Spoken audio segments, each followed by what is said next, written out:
welcome to this Anglia soccer special, in which we shall have highlights from the top and bottom of the First Division, and a bit of sunshine too. It can't be bad. Well, here at Portman Road, over the years, they've had big occasions, some great moments. And here's another one, a little bit different perhaps. It's a fight for First Division survival. Well, this is the situation as Ipswich go into their last week of the season. West Bromwich and Birmingham already relegated. One of at least 5 clubs could go down with them. And here, Ipswich, in their last home game, come face-to-face with Oxford, immediately below them in the table. Well, no one is more certain of going to Mexico with England than Ipswich captain Terry Butcher. But where will he be playing next year? Money problems, injuries have made this season a struggle. But the main trouble is the lack of goals. Good defence, good spirit, but 28 goals in 39 games, the worst record in the Football League. It's hard for 18-year-olds like Jason Dazelle to blossom under this sort of pressure. But today, he'll be carrying much of the responsibility for the goal which has eluded Ipswich for almost 7 hours of play. John Aldridge scored 3 in 9 minutes against Ipswich in November, and he was one of the Oxford team who, a week ago, were winning the Milk Cup in great style. But their big fear is repeating Norwich City's double, cup success and celebration, followed by relegation. And Steve Perryman, ineligible for Wembley last week, is brought in for his vast experience at the back. So the referee here is Terry Holbrook, a chartered secretary from Wolverhampton. His first game in the middle here. And it's Ipswich Town to kick off. The first league game ever between these two sides here. And indeed it could be the last for some time if either is relegated. Ipswich haven't scored in 6 hours, 51 minutes of play. But the difficult thing here is which is going to be the side who will play without pressure. Oxford have 2 big fellas at the back, but Perryman there as the sweeper. They've had a fairly suspect defence this season, and Perryman's experience, particularly at the back, would be very valuable to them. 19 years at Spurs, only 5 games though for Oxford. There's a free kick taken by Truick. They've got some big, sharp fellas up front. Goals have never really been a problem. Aldridge to Charles, beaten by Butcher, and there's Cranson. Cranson, one of the young players who learnt their trade here, always under the threat of pressure and relegation in the last 3 years. Comes Judge. It's quite a strong wind blowing from left to right. Perryman and Langan.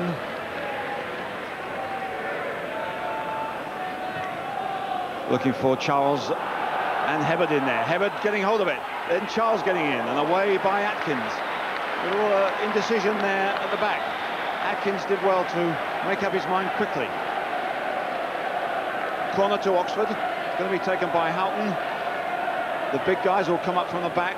Shotton on the near post. Briggs at the back here.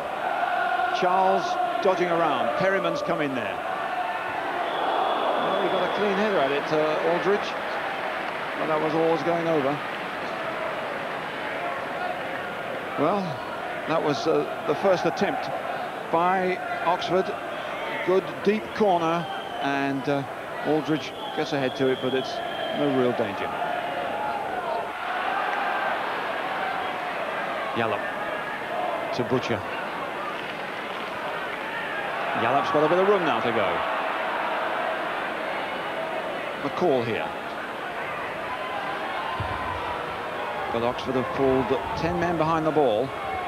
There's only Aldridge at this side. Here's Wilson. Again, control is not that easy on this surface. There goes Yallop. Now there's a bit of room for him to cross if he wants it. Langan is beaten. Yallop's cross, and well away by Truick. But Ipswich on the attack as Atkins gets one over. Dazelle gets in there. Well, it was Briggs who got in front of him, and it's a corner. And Portman Road comes alive.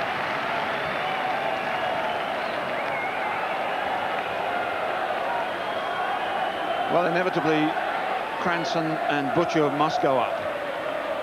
Dazelle is on the near post. Butcher coming in on this one. Good leap into the arms of Judge as a couple of bodies trying to get in the way of it, almost diverted it. Well, it was a good, powerful header, but the only way it was going to be a scoring header was if somebody got at it before it went into Judge's arms. Great piece of work there, but Wilson couldn't do it. Well won by Butcher. And again, but Aldridge gets a nice touch aside to Houghton. Couldn't find Aldridge through the middle. And Hibbard intercepts well.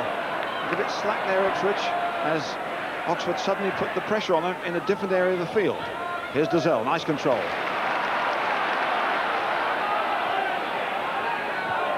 Brennan to McCall, having to work really hard, Ipswich, to get through this packed midfield, and if a pass is slightly astray, no chance.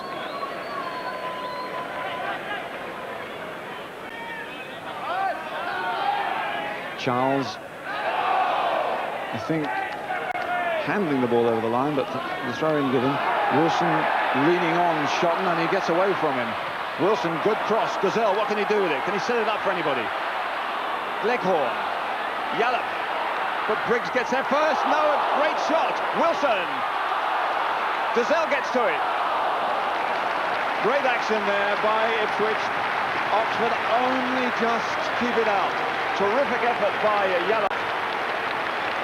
Yallop did well to get his shot in there as Briggs came across him. Great save by Judge. Then Wilson comes in, but Dozzell couldn't turn it.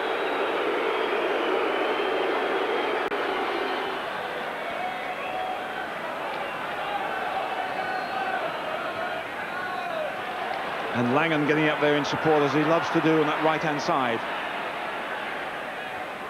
And here's Houghton with Tommy Parkin. Good cross, and well plucked out by Cooper. But that's a fine bit of play by Oxford, ended by good goalkeeping. It's the danger of Langan down that flank.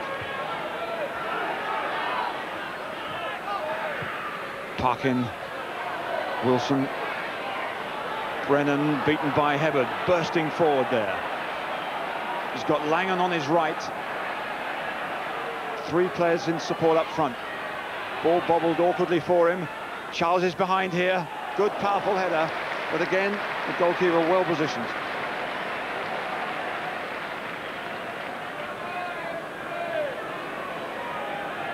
Charles has been carrying a groin injury for some time, limping a little bit there.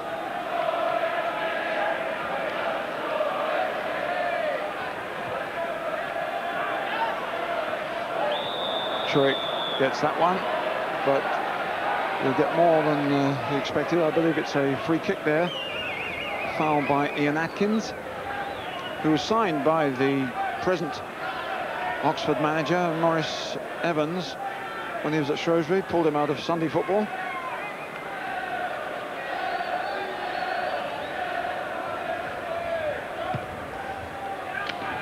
Up goes Cranson, beats Aldridge. Picked up by Phillips. Houghton.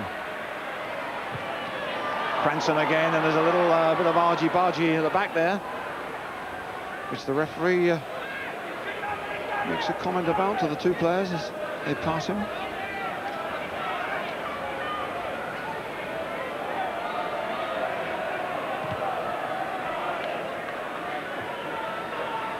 Langan beginning to get more freedom down that right-hand side, though.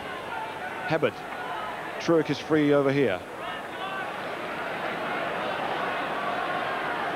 Aldridge and Charles for the cross. Phillips. Cranson. Aldridge is there, and the goalkeeper was out. The goal was exposed. Aldridge, the man who turned defeat into success when the two sides played in the winter, close to getting the first one here. Goalkeeper comes out for the cross. Now, either he gets it or he doesn't, but he's well off it here. And here's Aldridge again with a chance, and this is it. Aldridge making no mistake that time. First of all, he wasn't picked up in the air. Ipswich got away with it. Then he wasn't picked up on the ground, and they pay the price. Well, now it's a giveaway here, really. Robbed in midfield by Phillips. Quickly dispatched to Aldridge. He doesn't waste any time. That's a fine goal. It's 1-0 to Oxford. And what an uphill battle now Ipswich Town have, as John Aldridge gets his 30th goal of the season. Dozell, Brennan, really could have kept hold of it, but he was over anxious. The call, Hebbert gets a boot to it. Leghorn, and that's an Ipswich throw. Referee says hold on to things. So off comes Jeremy Charles, almost certainly the groin injury which has troubled him for some time. On comes Kevin Brock, with 10 minutes to go before the break.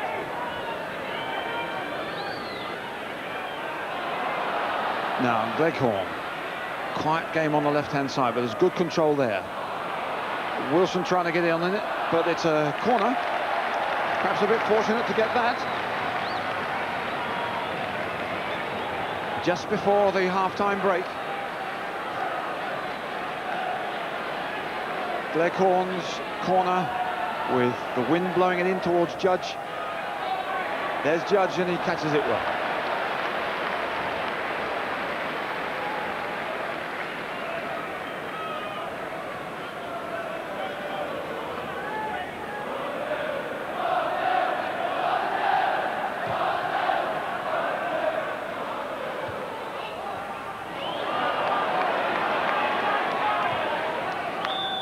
There's a free kick given against Wilson. A little bit of frustration boiling up here.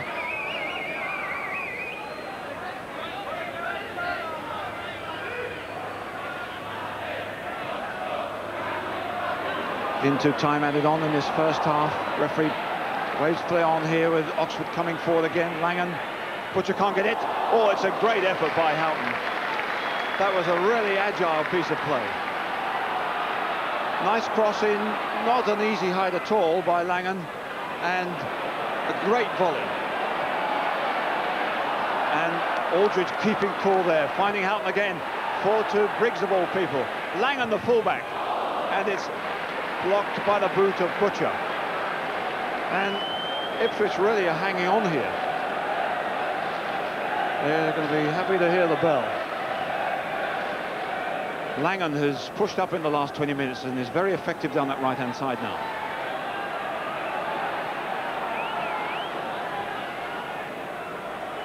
Here he is again. Phillips making the spare man, and Perryman again. And Langan here in the space. Cooper has it, but only just. They're really wobbling. He's really effective on the right-hand side. And there is the whistle for the end of the first half, which has really been pretty perfect as far as Oxford are concerned. They played it cool, shored it up at the back in the first half an hour. Then Aldridge popped up with his 30th goal of the season. It's given them a lot of confidence. Oxford are looking much the better side at the moment. It's going to take more than character for Ipswich to come back onto this one. Half-time is Ipswich 0, Oxford 1.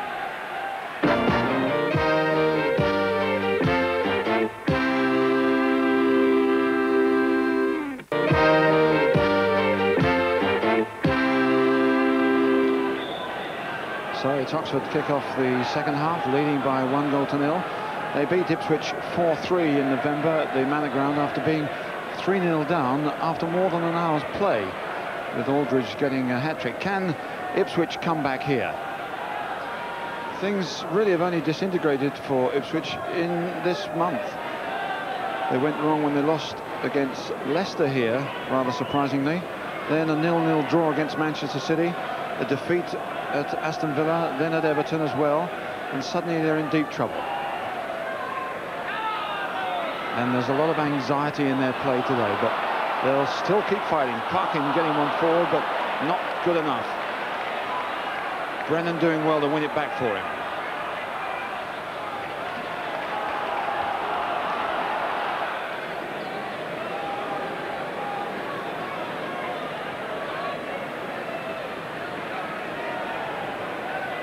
Don't take too many risks here. They've been caught out once by taking it out of defence. Aldridge and Phillips punish them. And Perryman covering there to Langan. Yallop, support from Butcher. Gazelle and Briggs and all's the spare man. With a bit of time.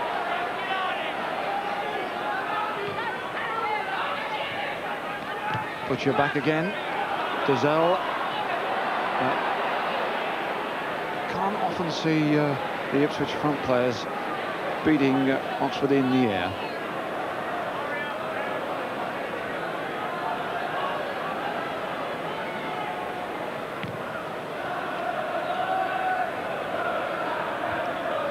Nice header by Butcher to Yallop. Turn by Cleghorn, a nice play. But cut out by Briggs with the comfort of a sweeper. They can get forward a little bit more. Free kick given against Steve McCall there.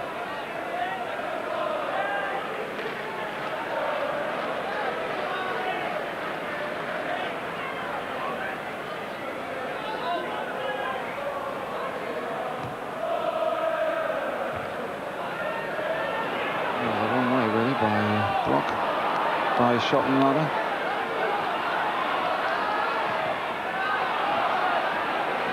Picked up by Brock.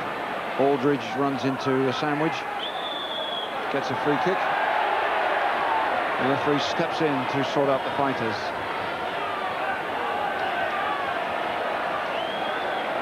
It's a free kick to Oxford. Cleghorn and Aldridge being spoken to.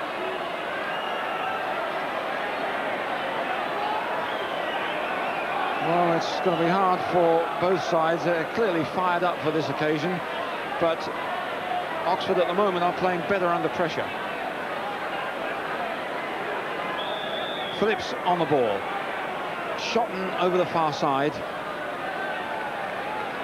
Shotton now coming across and leaving a hole for Briggs to come into. Up he goes.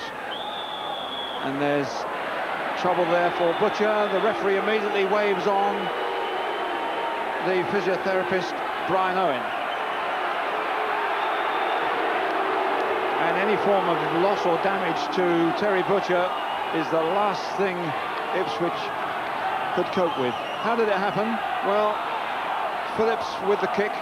There's a lot of interchanging up the front there, but it's Briggs who comes in there, and bang, there's an arm and possibly a head as well that clatters Terry Butcher. That does not look too pleasant, and it's certainly going to get worse as far as the swelling is concerned.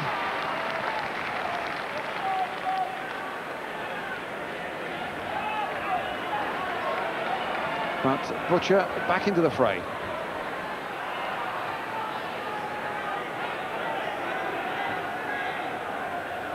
Aldridge and Cranson, and that looked like a bit of rashness by Ian Cranson. Over anxious, trying to get in front of Aldridge.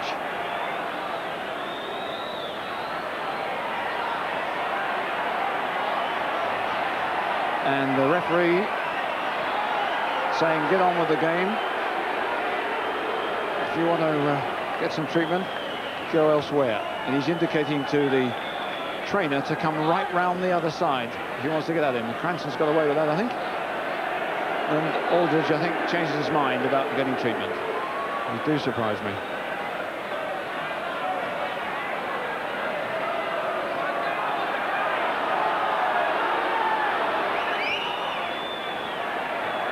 Beaten there by Brennan. Parkin. Wilson, who's really had to chase a lot of lost causes in this game. There's a roar of anticipation from the Ipswich supporters, but they're a long way from getting a strike at goal yet.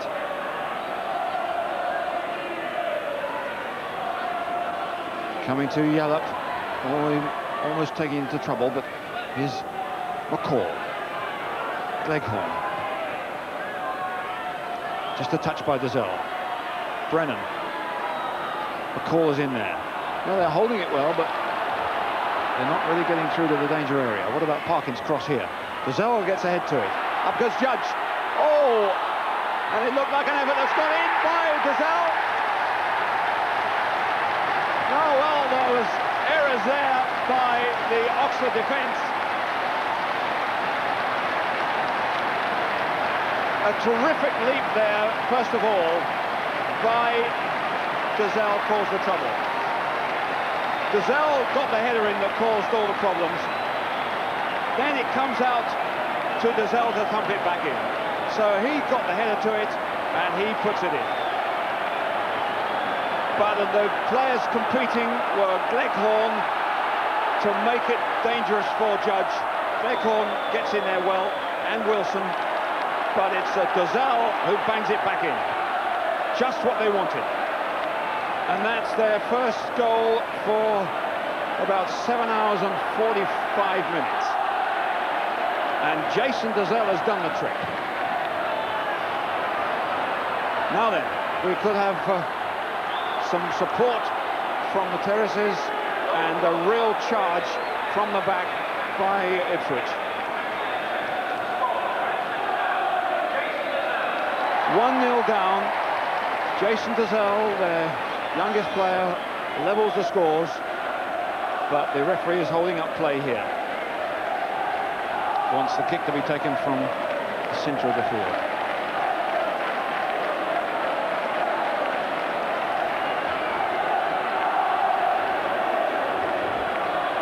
Forward by Atkins.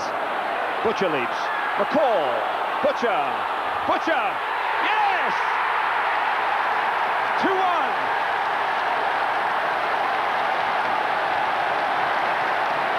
And look at the relief and joy there. Terry Butcher, a scar on his eye, but there's certainly nothing wrong with his heart or his heading. He gets the vital head in there. McCall with a shot. Butcher one attempt, and then another bang. And Butcher, who scored for England in midweek, gets a vital one for Ipswich here. Well, that was another fighting goal. Butcher against the odds, getting it in. McCall with an attempt, and Butcher with his second attempt puts him ahead. And Terry Butcher, second goal in a week. Ipswich leading by 2 goals to 1. What a fight back. Perryman forward. Briggs, Butcher. And here's Phillips. Space on the right for Langan. Danger here for Ipswich. Houghton over the far side. Butcher to safety. And that was right on the former injury, I think.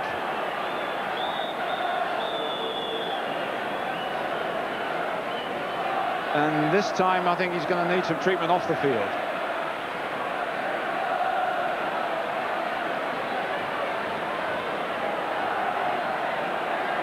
As the corner takes place, there's no Butcher in the Ipswich defence, and that's a bad blow to them. So they're down to 10 men without their captain as Cooper comes out. Phillips, it's in! And Oxford strike back just at the time when Ipswich were licking their wounds. Well, Cooper came out to get that ball. He didn't punch it out properly, straight to Les Phillips, and that was thundered back into the net well. And I'm afraid Paul Cooper must take the blame for that, as Phillips puts Oxford level. So it's 2-2 now, and the scorer, Les Phillips, and it's his first league goal of the season, and such a vital one for them. And all this time, their captain and inspiration, Terry Butcher, is off the field. He's gone to the first aid room, probably for stitches. So it's still 10 men, and they've lost the initiative. Atkins, easy one by Shotton. Well, they're fighting for it still. Gleghorn back in again. Gleghorn again, that's the highest today, and the least dangerous.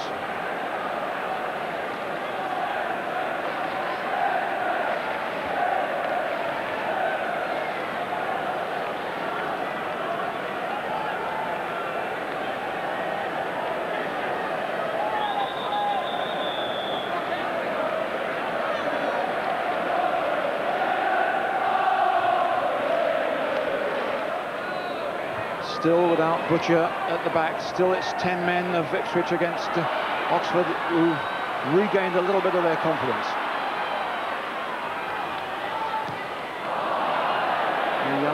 Couldn't get the right angle on that.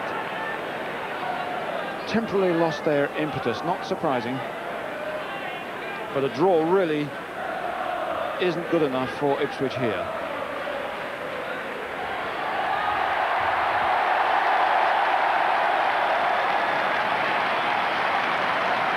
Well, that was the biggest cheer of the day when they saw him come out of the tunnel. Heavily bandaged, but coming back into the fray. A great roar.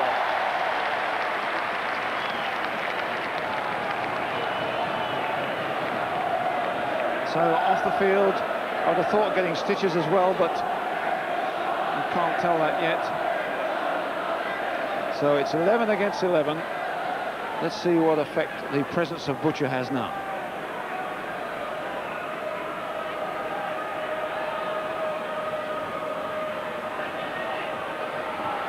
Nicely done by Houghton to Langan. Hibbard gets into the middle. Aldridge over the far side. Brock, Houghton. In comes Parkin. Wilson. Gazelle. Bit of freedom on the left. Over comes Phillips.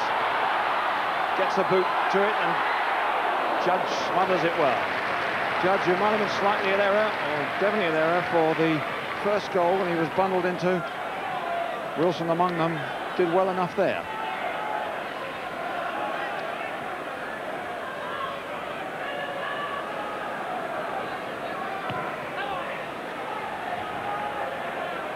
Brock's header, but it's Cranston getting it back.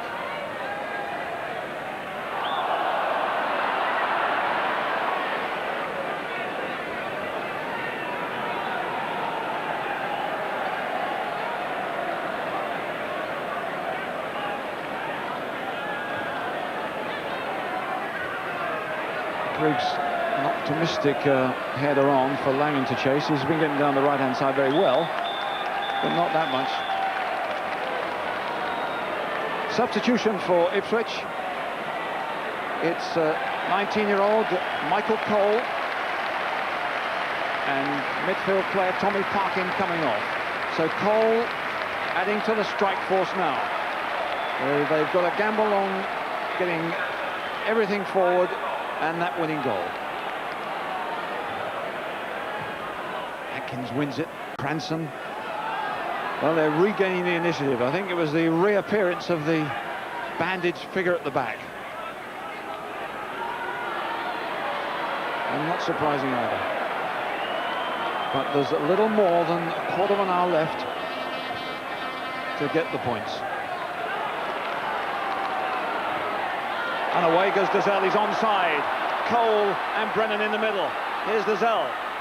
Brennan, oh, it wasn't strong enough.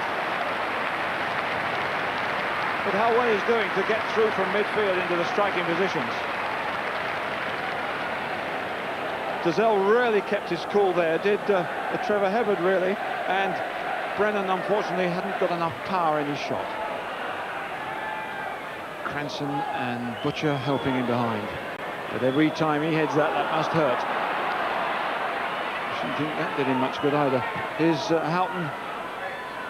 Cranston beats Aldridge. It's going to be picked up by Hibbard. Brock is coming to the middle with Aldridge. Now Yallop should clear that. Langan. Perryman making up the spare man here. And there's an infringement down there. Must have been something that Langan did. Have a dig at somebody, I feel.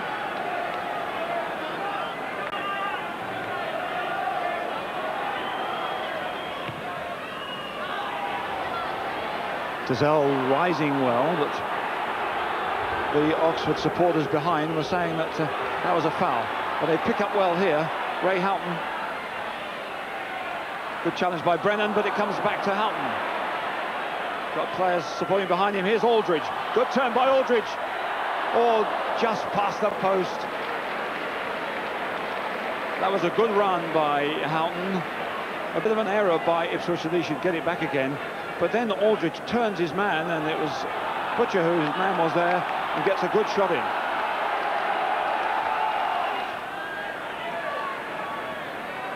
Phillips. Aldridge is in there, it's Hibbard. Oh, just past the post. He was struggling there, no doubt about that. Nicely put in. Hibbard a flick on with two players at the far post, and Cooper was in some trouble. About a minute left. So much urgency now for Ipswich. Butcher stays up. A last desperate attempt. McCall for Dazelle. And there's a free kick. Well into time added on. 1.5 minutes we've had, and a free kick, indirect, for Ipswich. What can they conjure up here?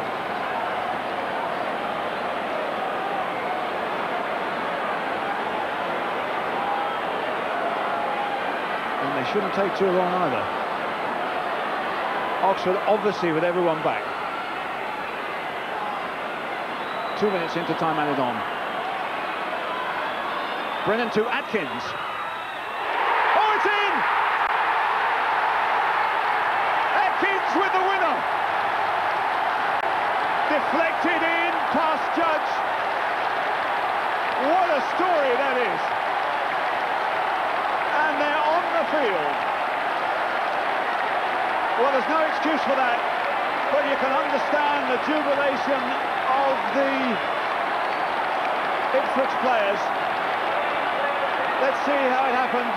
Rolled by Brennan to Atkins. Who does it hit? It hits Wilson. Now, is it Wilson's goal? Is it Atkins? Does it matter? It's 3-2. Well, this one is a historic blow. A bad one for Oxford. But it could be so vital for Ipswich. And the score now is Ipswich 3, Oxford 2, and the scorer, if it deflected off Wilson, is Kevin Wilson, but it was Atkins who struck the telling blow. Lack of emotion by Ferguson, but he must be going through torments. And the game is restarted, but there can only be seconds here.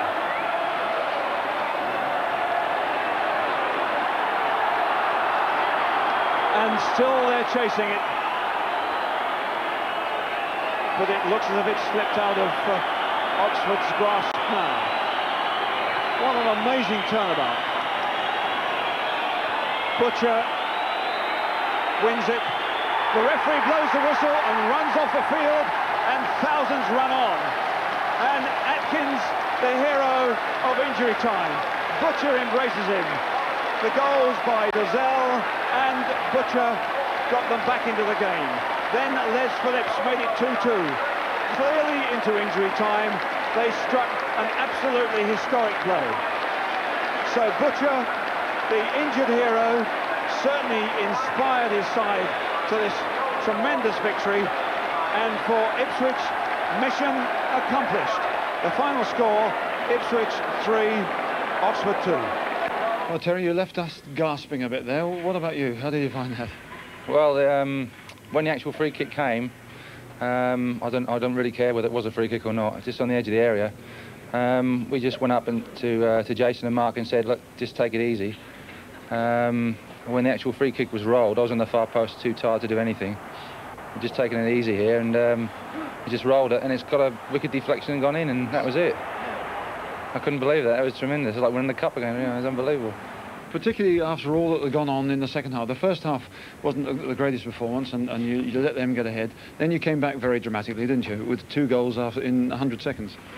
Yes, well, we seem to do that down here. We seem to be a team of 2 halves. We've done that before, but the first half was the worst we've played for a long while. Bit of a bumpy pitch, a bit windy, and I think the lads had a bit of nerves, and we got a right dressing down for the manager at half-time.